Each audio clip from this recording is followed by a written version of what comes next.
Hello friends, मेरा नाम है कौशल। मैं अपने यूट्यूब चैनल कौशल सर क्लासेस पर आपका हार्दिक स्वागत करता हूं। फ्रेंड्स, नई एजुकेशन पॉलिसी 2020 आ चुकी है। आप लोगों ने बहुत सारी अपडेट्स देखी होगी। पुरानी शिक्षा नीतियों की तरह इस शिक्षा नीति से भी कुछ महत्वपूर्ण प्रश्न बनते हैं जो कि एजुकेशन सब्जेक्ट के लिए बहुत ही अनिवार्य हैं। ये PGT, NET education, UP TET, CTET तथा सुपर टेट परीक्षा के लिए भी अति महत्वपूर्ण प्रश्न। एजुकेशन के साथ साथ यह वीडियो करंट अफेयर्स, सामान्य ज्ञान की भी दृष्टि से महत्वपूर्ण है। इस वीडियो को अंत तक देखिए, पसंद आए तो लाइक करिएगा। तो आइए शुरू करते। नई शिक्षा नीति 2020 प्रतियोगी परीक्षाओं हेतु महत्वपूर्ण प्रश्न। मेरा पहला प्रश्न है कि नई शिक्षा नीति 2020 को किस आयोग की अनुशंसा पर तैयार किया गया है। फ्रेंड्स, जितने भी आयोग बनते हैं उन्हें उनके अध्यक्ष के नाम पर जाना जाता है और इस आयोग के अध्यक्ष हैं के कस्तूरीरंगन। के कस्तूरीरंगन आयोग की अनुशंसा पर ही नई शिक्षा नीति 2020 का ड्राफ्ट तैयार किया गया है। आइए बढ़ते हैं दूसरे प्रश्न की तरफ। नई शिक्षा नीति 2020 के अनुसार जीडीपी का कितना प्रतिशत हिस्सा एजुकेशन पर खर्च किया जाएगा। तो नई नीति के अनुसार जीडीपी का 6% हिस्सा एजुकेशन पर खर्च किया जाएगा। यहाँ पर आपको बताते चलते हैं कि जो देश अपने सकल घरेलू उत्पाद ग्रॉस डोमेस्टिक प्रोडक्ट का जितना अधिक हिस्सा खर्च करता है उसकी शिक्षा और शैक्षिक नीतियाँ उतनी ही विकसित होती हैं और प्रायः विकसित देश अधिक ही खर्च करते हैं। काफ़ी समय से मांग चल रही थी कि इसे 6% कर दिया जाए और वर्तमान में यह 4.43% था, यानी कि कम था। तो अब हम लोग अपनी जीडीपी का 6% हिस्सा एजुकेशन सेक्टर पर खर्च करेंगे। Next question. नई शिक्षा नीति 2020 के अनुसार मानव संसाधन विकास मंत्रालय अब किस नाम से जाना जाएगा। तो ध्यान दीजिएगा, इसका नया नाम है एजुकेशन मिनिस्ट्री, शिक्षा मंत्रालय। और ये भी क्वेश्चन इसके साथ ही पूछा जा सकता है कि क्या पहले भी इसका नाम शिक्षा मंत्रालय था। तो यहाँ पर हम आपको बताते चलते हैं कि पहले भी इसका नाम शिक्षा मंत्रालय था। 1985 में इसका नाम बदल करके मानव संसाधन विकास मंत्रालय कर दिया गया था।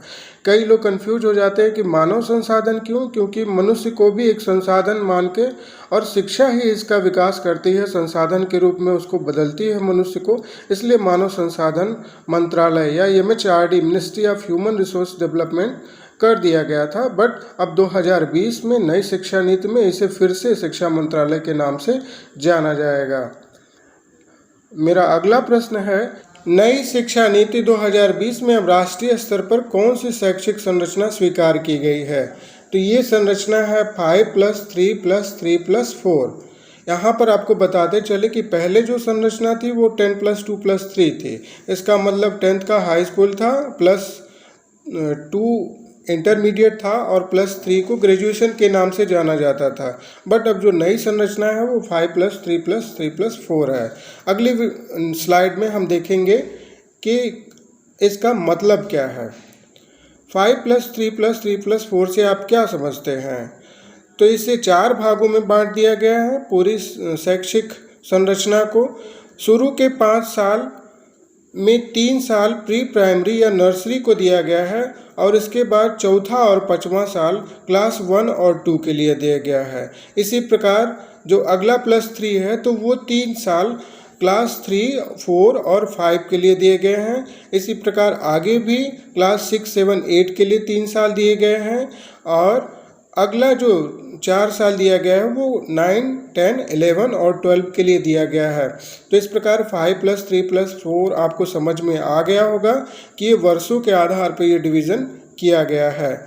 आगे देखते हैं, इसी से रिलेटेड एक क्वेश्चन है कि इसमें 5+3+3+4 में प्रत्येक को अलग अलग नाम क्या दिया गया है। इसमें आपसे पूछा जा सकता है कि जो शुरुआत के जो प्रारंभ के 5 साल है उसे क्या नाम दिया गया है। तो उसे फाउंडेशन स्टेज का नाम दिया गया है, जिसमें शुरू के 3 साल नर्सरी है और फिर क्लास 1 और 2 है। इसी प्रकार जो अगला 3 साल है उसे प्रिपरेटरी स्टेज का नाम दिया गया है, जो कक्षा 3, 4 और 5 के लिए है। फिर इसी प्रकार अगले 3 साल को मिडिल स्टेज के नाम से बोला गया है, जैसा कि अभी भी 6, 7, 8 क्लास को मिडिल के नाम से ही जाना जाता है। फिर अगले 4 साल सेकेंडरी स्टेज बोले जाएंगे, जिसमें कि क्लास 9, 10, 11 और 12 आता है। तो यदि आपसे पूछा जाता है कि कोई बच्चा 10th क्लास में पढ़ रहा है तो वो सेकेंडरी स्टेज में है। नेक्स्ट स्लाइड पे बढ़ते हैं आगे। किस कक्षा से सेमेस्टर सिस्टम लागू किया जाएगा नई शिक्षा नीति में? तो नई शिक्षा नीति में क्लास 9वीं से, कक्षा 9वीं से सेमेस्टर सिस्टम लागू कर दिया जाएगा। इसके पहले आप लोगों ने देखा होगा कि ईयरली सिस्टम था 9th, 10th, बट अब एक ही साल में 2 सेमेस्टर हो जाएंगे, छमाही परीक्षा हो जाएगी। तो कक्षा 9वीं से ये व्यवस्था प्रारंभ की जाएगी। मेरा अगला प्रश्न है कि उच्च शिक्षा में अनुसंधान को, रिसर्च को बढ़ावा देने के लिए किस संस्था की स्थापना की गई है? उसके लिए एक नई संस्था बनाई गई है। नई शिक्षा नीति में रिसर्च पर काफ़ी जोर दिया गया है और अनुसंधान को बढ़ावा देने के लिए नेशनल रिसर्च फाउंडेशन नाम की एक संस्था बढ़ाई जाएगी। ये नेट और हायर के लिए काफ़ी महत्वपूर्ण प्रश्न है। तो इसी प्रकार आइए अगली स्लाइड पे बढ़ते हैं। हम एक टर्म देते हैं, प्रायः पूछ लिया जाता है, प्रायः सिविल सर्विसेज में भी ये आ जाता है कि ग्रॉस इनरोलमेंट रेशियो, सकल नामांकन अनुपात का लक्ष्य कितना निर्धारित किया गया है और इसे किस वर्ष तक प्राप्त किया जाना है? तो जितने बच्चे इनरोल होते हैं, कुल बच्चों में से जितने प्रतिशत बच्चे विद्यालय में नामांकन कराते हैं, उसी को कहते हैं ग्रॉस इनरोलमेंट रेशियो, GER। तो यहाँ पर हायर की बात की गई है। मैं अपनी अगली वीडियो में बताऊंगा कि सेकेंडरी लेवल में क्या GER रखा गया है। तो हायर में 50% पहुँचाने का लक्ष्य है वर्ष 2035 तक, यानी वर्ष 2035 तक गवर्नमेंट का लक्ष्य है कि उच्च शिक्षा में जितने भी छात्र हैं 50% छात्र उच्च शिक्षा लें, उनमें नामांकन कराएं। उम्मीद है आपको समझ में आ रहा होगा। आइए बढ़ते हैं। इसी के साथ ये पूछ लिया जाता है कि अभी वर्तमान में उच्च शिक्षा में GER कितना है? तो 26.3 है, जिसे गवर्नमेंट 2035 तक 50% करना चाहती है। मेरा अगला क्वेश्चन है, मल्टीपल एंट्री एग्जिट सिस्टम क्या है? तो फ्रेंड्स, ये एक नया टर्म दिया गया है न्यू एजुकेशन पॉलिसी में, और इस सिस्टम के अनुसार सुविधा दी गई है कि यदि कोई छात्र पढ़ाई बीच में किसी कारण छोड़ देता है तो एग्ज़िट कर जाता है और पुनः उसे कुछ समय बाद उस कोर्स को ज्वाइन करना चाहता है तो वो कर सकता है। एक एग्जांपल से इसे समझने की कोशिश करते हैं कि मान लीजिए यदि कोई स्टूडेंट पढ़ाई छोड़ देता है अपने तीसरे सेमेस्टर में, और तीसरे सेमेस्टर का एग्ज़ाम देके पढ़ाई छोड़ देने के बाद वह 1-2 साल बाद फिर से चौथे सेमेस्टर में शुरू करना चाहता है, तो अभी यह व्यवस्था नहीं है, लेकिन नई एजुकेशन पॉलिसी लागू होने के बाद यह व्यवस्था हो जाएगी कि उसे फिर से पढ़ाई नहीं स्टार्ट करनी होगी। वो चूँकि तीसरे सेमेस्टर का एग्ज़ाम दे चुका है, पास हो चुका है, तो उसे चौथे सेमेस्टर में ज्वाइन कर पाने की सुविधा मिल जाएगी। उसे फिर से पहला सेमेस्टर से पढ़ाई स्टार्ट नहीं करनी होगी।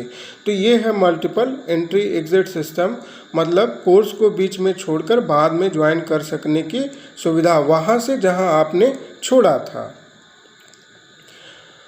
बोर्ड परीक्षाएं किन किन वर्षों में कराई जाएंगी? कक्षा 3, 5, 8, 10वीं और 12वीं में बोर्ड परीक्षाएं नई शिक्षा नीति के अनुसार कराई जाएंगी। अन्य कक्षाओं में बोर्ड परीक्षाएं नहीं कराई जाएंगी। नेक्स्ट क्वेश्चन कि परख क्या है? एक नया आकलन केंद्र बनाया गया है असेसमेंट के मूल्यांकन के क्षेत्र में, और जिसका पूरा नाम है समग्र विकास के लिए कार्य प्रदर्शन, आकलन, समीक्षा और ज्ञान का विश्लेषण। असेसमेंट के क्षेत्र में भी सरकार कुछ सुधार करना चाहती है और उसके लिए एक सेंटर बनाया गया है जिसे परख नाम दिया गया है। प्रायः फुल फॉर्म पूछ लिए जाते हैं, तो हिंदी में ये है। आइए देखते हैं कि इंग्लिश में परख का पूरा नाम क्या है। इसे याद रखिएगा क्योंकि ये नेट फर्स्ट पेपर के लिए भी बहुत इम्पॉर्टेंट है। Performance assessment review and analysis of knowledge for holistic development, ये है इसका पूरा नाम। इसी प्रकार आइए बढ़ते हैं अपने अगले स्लाइड पर कि नई शिक्षा नीति में मातृभाषा के संबंध में क्या निर्देश दिया गया है। तो नई शिक्षा नीति में 5वीं कक्षा तक पढ़ाई का माध्यम मातृभाषा या स्थानीय भाषा होगी, ये बताया गया है। और इस पर अभी काफ़ी चर्चा भी चल रही है कि 5वीं तक मातृभाषा में ही बच्चों को पढ़ाया जाए। ये भी क्वेश्चन आपसे पूछा जा सकता है। व्यावसायिक पाठ्यक्रम या वोकेशनल कोर्सेज किस कक्षा से प्रारंभ किए जाएंगे? तो क्लास 6 से वोकेशनल पाठ्यक्रम पढ़ाए जा सकेंगे। वर्तमान में अभी प्रेजेंट में हम 10वीं पास करने के बाद ही ITI या पॉलिटेक्निक में एडमिशन ले सकते हैं, बट सरकार का ये रुख अच्छा है, आत्मनिर्भरता की तरफ है कि बच्चे शुरू से ही वोकेशनल पाठ्यक्रम पढ़ सकेंगे और अपने मनपसंद व्यवसाय की तरफ अपना रुख कर सकेंगे। नई शिक्षा नीति में स्कूली शिक्षा और आंगनबाड़ी के लिए कितने वर्ष निश्चित किए गए हैं? तो स्कूली शिक्षा 12 साल की होगी और उससे पहले 3 साल की आंगनबाड़ी या प्री प्राइमरी एजुकेशन या नर्सरी एजुकेशन रखी जाएगी। अगर आप पहले की स्लाइडों पर ध्यान देते हैं तो 5 + 3 + 3 + 4, तो आप जोड़िएगा तो जब 4 साल और इधर 3, 4 3 7 और ये 3 10 और उसके पहले क्लास 1 2 के लिए 2 साल थे, तो 12 साल की स्कूली एजुकेशन हो गई, स्कूल एजुकेशन।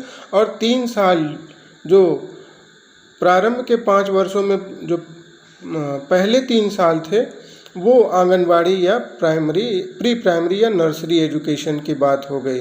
तो 12 year school education and 3 year nursery education. NEP 2020 में किस आयु वर्ग के बच्चों को किस वर्ष तक गुणवत्तापूर्ण शिक्षा प्रदान करने का लक्ष्य है?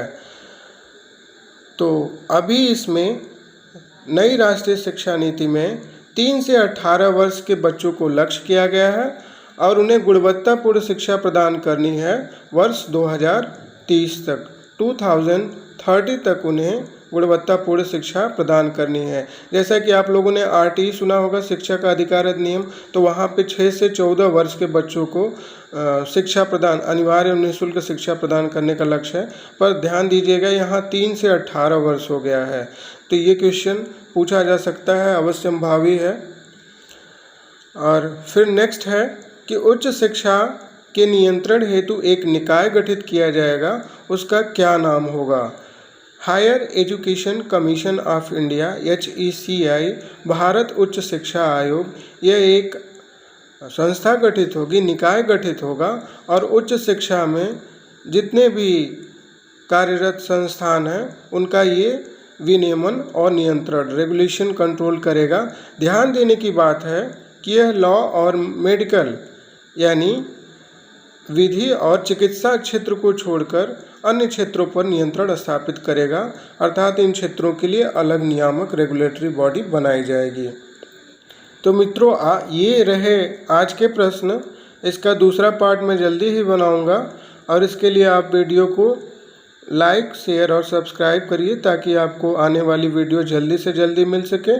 और इसके साथ ही मैं जो भी नवीनतम बदलाव हुए हैं शिक्षा के क्षेत्र पर, उस पर भी एक PPT बनाकर आपको वीडियो के माध्यम से प्रस्तुत करूंगा।